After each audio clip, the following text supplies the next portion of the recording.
Guys, your traditional boxer briefs are about to get the upgrade they need. Sheath has 2 individual compartments to keep everything down there separate, cool, and comfortable. Sheath has a modern ergonomic design intended to prevent skin-on-skin contact for long durations, which can build up heat and sweat. Sheath prevents all of that. It is the holy grail of underwear. Say goodbye to constant chafing and readjusting because everything is in a separate compartment. These underwear are designed to keep your boys cool and comfortable. Sheath has released some great new winter gear to keep you and the boys nice and cozy all winter long, like their dual pouch base layers and fitted bamboo hoodie. Sheath also has super fast shipping and your order will arrive in just a few days. Take a look at all the reviews on their website for official proof. So click the link below and use the code Chael at checkout. Or go to sheathunderwear.com/Chael. That's going to get you 20% off and the comfort you deserve. That's sheathunderwear.com/Chael. Or just click on the link below and use the code Chael for 20% off. Gamrot versus Dariush. Guys, I don't want you to miss this one because there's so much on the line. I mean, this is Beneil's entire career. It all comes down to this fight. If Beneil gets beat here, that is going to be the stumbling block that he's not going to recover from. He's 33 years old. He's on a beautiful streak. I want to say it's 7 in a row. Beneil's ranked number 1. Are you aware of that? Beneil is ranked officially ahead of Islam. Islam's fighting on the same card, the same night, in the main event. I mean, this isn't a riddle. I'm not trying to throw you. Are you aware of that?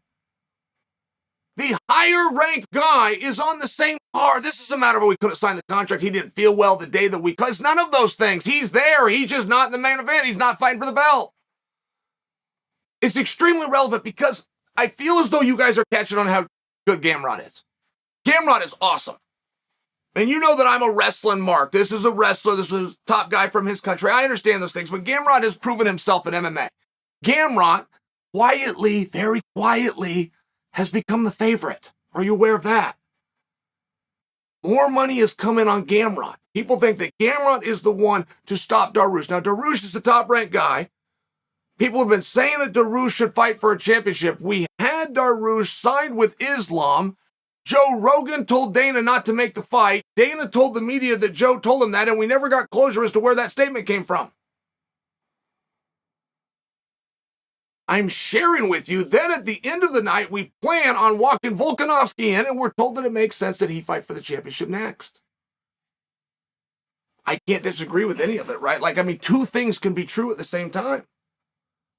If Beneil beats Gamrot, should Beneil be a number 1 contender that qualifies to fight for a world championship? Yes. If Volkanovski, who's undefeated, moves up into the division with like a title shot, while simultaneously being the number 1 ranked pound-for-pound fighter in the world, completely undefeated, and the 45-pound champ, should he qualify for a world title fight? Yes. Yes.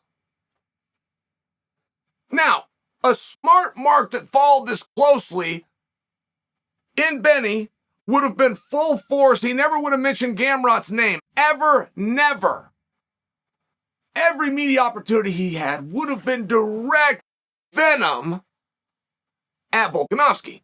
But that's just not what we're dealing with here, right? If we're going to get Beneil a title shot, guys, we're going to have to get him a title shot. He's not going to understand this other side of it, and he's not going to go out and do it. And that's okay. I'm setting the table for you. I want you to enjoy the show. But it's a massive fight. And as much as you think that you're tuning in for the punches and the kicks, you're not. As much as you think the commentators don't matter, you don't even want to watch it if it's on mute, right? I mean, I just share that with you because you, the audience, doesn't even know what you want. Truly. You want conflict and you want resolution, and then you want the next 2 guys with a conflict who are going to resolve it to come out. But what's on the line matters. And for Beneil, it's everything. Everything's up for grabs. At 33 years old, if he stumbled, right, he's already number 1, but he couldn't get the shot. He already has the wins. He already has the resume. He already has the ranking, and he didn't get the shot. On the same night as a guy lesser than him did. So if you then slip a loss in there, even if it's to a perennial badass, which Gamrot is, for sure, it will stumble him so far he's not going to recover. Now, I get that I'm being redundant. I've said the same thing 3 times. Now, I just want you to understand it. It's a really big deal. But I don't know if Benny knows that. Benny doesn't talk like he knows that. He doesn't appear with an urgency that he knows that. And I don't think it's paramount that he does understand it. Why would he put more pressure on himself? Why would he stack the deck against himself? I'm not sharing for you that Benny's looking at this wrong. Not in the least. I'm not questioning Benny. I think that Benny's in a very good position, but Benny's really going to have to go out and he's going to have to perform. After he performs, he's still not guaranteed it. Not when you got Volkanovski sitting in the front row and supposedly there to confront the winner for a future matchup. I mean, now you're working double time. Do you guys remember the night that Gaethje fought Chandler? And it wasn't just the night. It was the week leading up to it.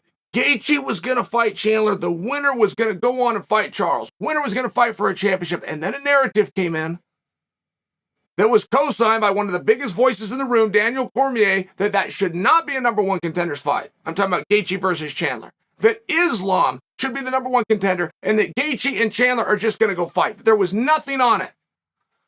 And Gaethje put his foot down. And not only physically did he have to deal with Chandler, psychologically, he had to fight Islam at the same time. It was awesome. Gaethje got 2 wins that week in New York.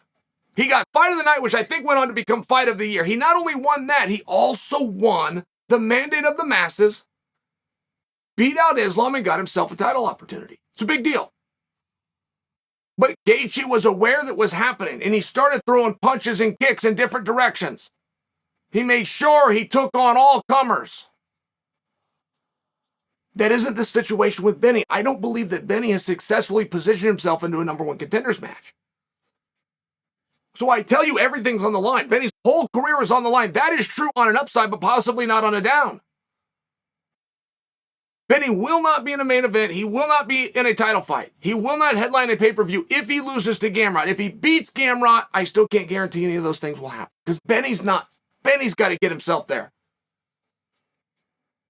I believe that Benny has won his last 7 fights. I know he's won 6. I believe he's won 7. So if he goes out and win this, it'll be 8. But these are over highly ranked guys. And he's the highest ranked guy who's going to go sit in the audience with a nacho and a soft drink and watch Volkanovski take the shine before they fade to black and roll the credits. I mean, this is what he's taking on.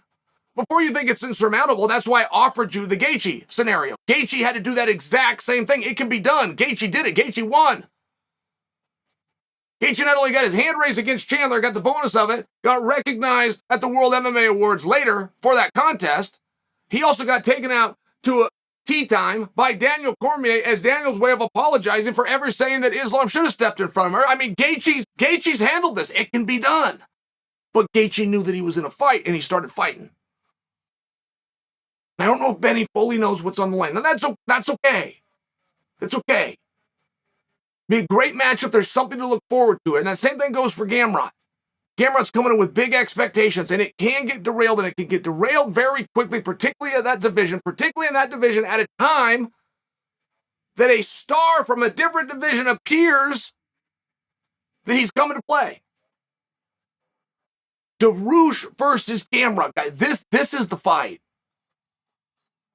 This is the fight. I mean, this is the one that I'm looking at. This is the one where I know if I had to put my reputation right, I'm trying to talk a friend, I want this friend to become a fight fan.